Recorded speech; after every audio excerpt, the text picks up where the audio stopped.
dispositions de l'article 52 du règlement intérieur de l'Assemblée nationale sur proposition de la commission des lois, de la décentralisation du travail et des droits, décide de la création d'une commission ad hoc composée conformément aux dispositions de l'article 34 du règlement intérieur des députés cyprès Mohamed Aïb Salim Dafé, Maître Tall,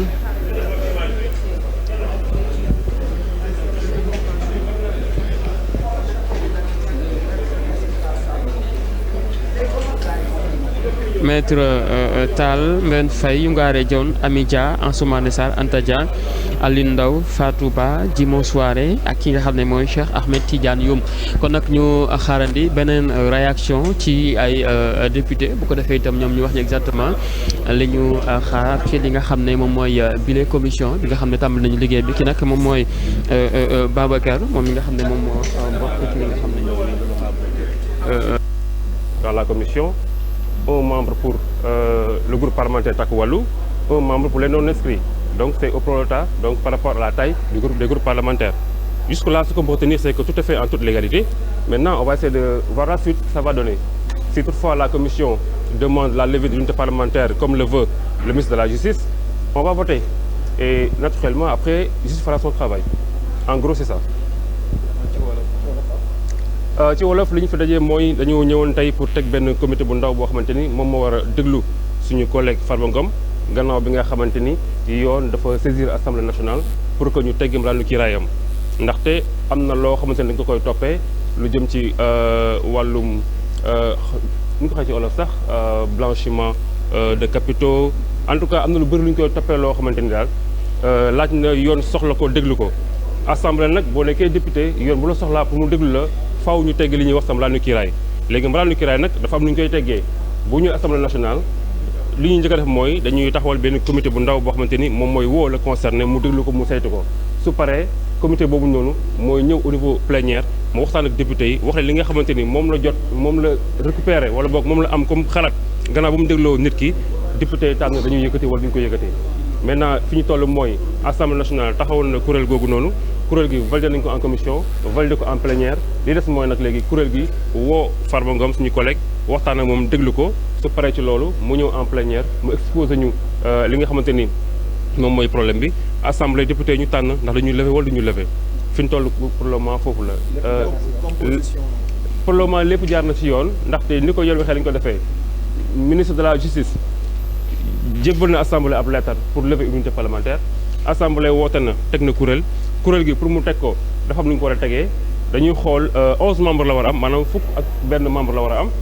groupe bi nga xamante ni moom moo ëpp ay membre ci assemblée nationale muy groupe Pastef am na ci 9 membres groupe Takku Wallu am ci benn membre groupe bu non inscrit am ci benn membre muy les 11 membres 11 membres yooyu nag tey ñoom ñoo war a saytu l'autre collègue Farba Ngom déglu ko bu ñu paree ñëw ci assemblée en plénière ñu jébbal ñu projet bi ñu waxtaanee ko ñu valider ko wala ñu bañ ko valider pour le moment lépp jaar na ci yoon nañu taxali tuuti ñu xool fi ñu jëm au niveau des plénières bu comité bi pare ci liggéeyam ba pare incha allah rabi. merci honorable député Babacar Ndiaye moom nag moom moo doon yëkkati ay kàddu jëmale ci li nga xam ne moom mooy mbiru Farba Ngom kon nag ñu xaarandi yeneen ci ay député bu ko defee itam ñu mën a waxtaanee li nga xam ne mooy la session ordinaire unique 2024-2025 rapport fait au nom de la commission des lois de la décentralisation du travail et des droits humains sur le projet de résolution pour la constitution de la commission ad hoc chargée de statuer sur la demande de levée de l'immunité parlementaire du député Farba Ngom comme ni ñu ko waxee nag commission bi liggéey nañu ba pare pour l'instant ni 9 membres lañu vu que groupe parlementaire bu parti Pastef moom moo ëpp ci ay membres ñoom nag ñoo am li nga xam ne moom mooy 9 membres ña ca nekk du ñenn ñu dul Mohamed Aïb Salim Dafé yaa aussi Maître Tall Mben Faye Youngare Dione Amy Dia Ansoumana Sarr Anta Dia Aline Ndao Fatou Ba Djimo Souare ak ki nga xam ne mooy Cheikh Ahmed Tidiane Youm alors maa ngi leen wax sànq ci nga xam ne ñoo bokk ci bu Pastef moom mooy Mohamed Aïb Salim Dafé fa la daal di bokk keneen ku ca bokk itam di Maître Tall Mbène Faye Youngare Dione Amy Dia Ansoumane Sarr, Anta Dia, Alioune Ndao ak ki nga xam ne moom mooy Fatou Ba. alors ci groupe parlementaire bu takku wàllu ka ca bokk du kenn ku dul Jimo Soirée les non inscrits Cheikh Ahmed Tidiane Youm moom nag moo ci bokk kon nag mi ngi noonu conformément aux dispositions de l'article 52 du règlement intérieur de l'Assemblée nationale sur proposition de la commission des lois de la décentralisation du travail et des droits la création d'une commission ad hoc composée conformément aux dispositions de l'article 34 du règlement intérieur des députés cyprès wax naa ko sànq ci 11 membres yi nga xam ne ñoom nag la ñu daal di choisir pour rek ñu daal di matal li nga xam ne mooy liggéey bi la dégg nañu la réaction de maître Aïssata Tall Sall la mu wax jëmale ci li nga xam ne moom la ñu bëgg def waaye itam ki nga xam ne moom mooy maître Ba.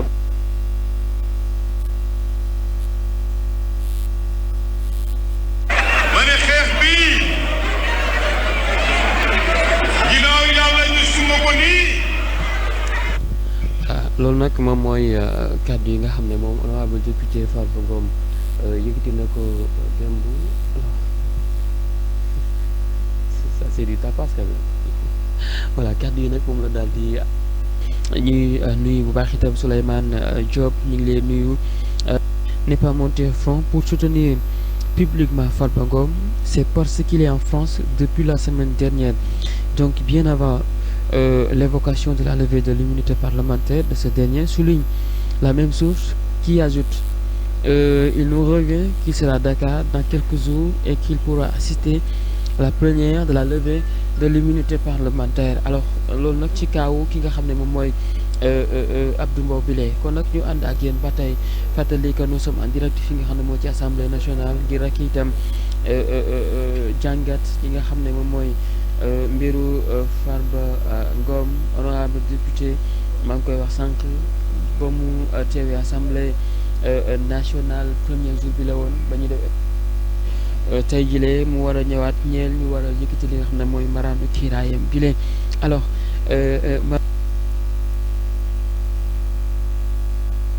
ad hoc wala boog ni ngeen ko mën a expliquer sénégalais yi ñoo tax ñu toog fii dañoo war a xam lii ñuy liggéey lan lay tekki Sénégal mooy réew moo xamante ne mënate ngaa am ndomb ak tànk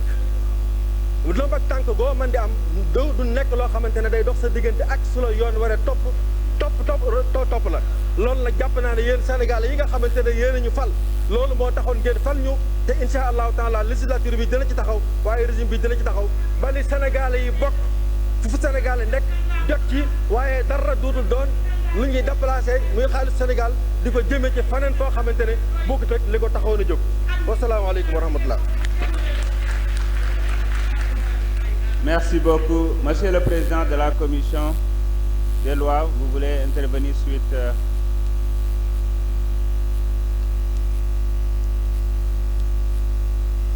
Veuillez insérer votre carte. Voilà.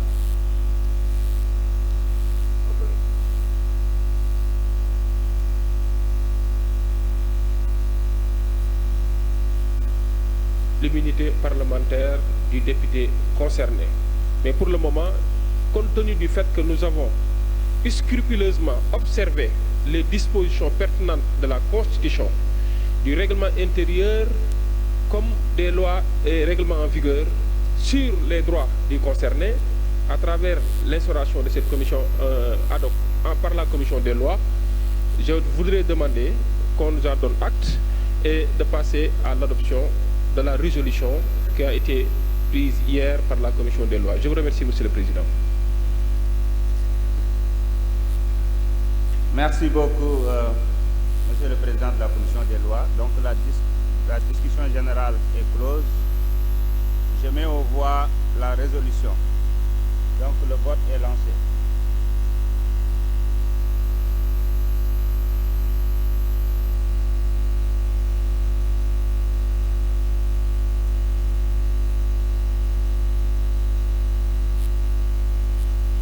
déedéet Bassirou yow miy jëloon engagement yóbbu Ousmane mu nekk président yow yaa koy doon Bassirou mun woon vont recevoir leur carte individuellement.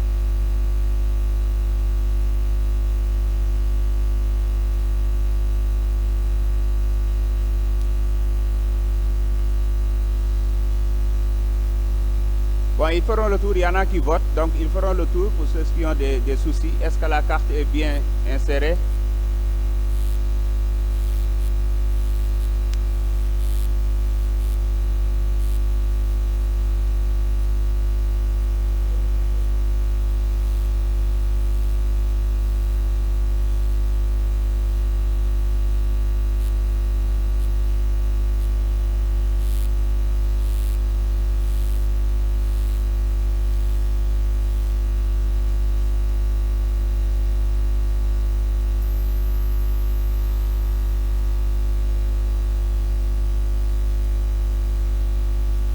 Les techniciens arrivent, veuillez patienter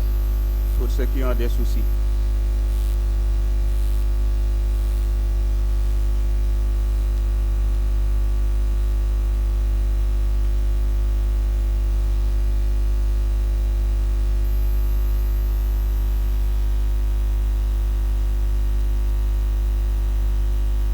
Des détournements de deniers publics dans un enrichissement illicite, maintenant tu es fier. C'est le monde à l'envers. Mais c'est le monde à l'envers. Jamono bële bu ñu la cité ci mbir bu mel ni yow sax doo bëgg feeñ ci caméra yi doo bëgg feeñ ci micro yi mais tey bu ñu cité quelqu'un ci ay détournement de deniers publics day organiser point de presse loolu mooy Sénégal pour se victimiser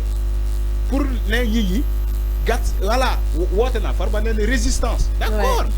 le droit à la résistance c'est dans la constitution je suis d'accord aujourd'hui on est cité dans un détournement on appelle tout le monde on dit kaay leen ngeen xeexee ma ngeen jàppale ma xeex kaay leen résistance quand tu étais au pouvoir ngay lekk say milliards faalewoo kenn vitre teintée les oto yu bakkane kenn du la gis tey tu es confronté au défi nga ne ñi ñi kaay leen ñu xeex xanaa kay moom Ousmane Sonko bu mu doon wax Ousmane Sonko s'il avait détourné de l'argent sénégalais du ñuy taxaw di ko xeex si Ousmane Sonko était cité dans une affaire de détournement bu mu nekkee opposant bu dee loolu la doon xeexee Macky Sall kon Ousmane Sonko du gis kenn ci kanamam parce que askan bi moo dul d'accord ay nit ñu cité leen ci ay détournement ba pare nga ne askan bi kaay leen ñu xeex. kaay leen nga jàppale ma un supposé je dis un supposé détourneur de deniers publics. ngay woote askan bi pour ñooñu jàppale la. moo tax ma ne la chance que Ousmane Sonko a si il avait été cité Ousmane Sonko ci jamono opposition li Ousmane Sonko dañ ko cité ci affaire luubal muy woo askan bi pour ñu jàppale ko mu xeex kon Ousmane Sonko dina wéet ci combat am du gis kenn parce que askan bi moo dul accepté. moo dul nangu nit sàcc xaalis ba pare di woo askan bi nee leen kaay leen ñu xeex le peuple ne va jamais accepter ça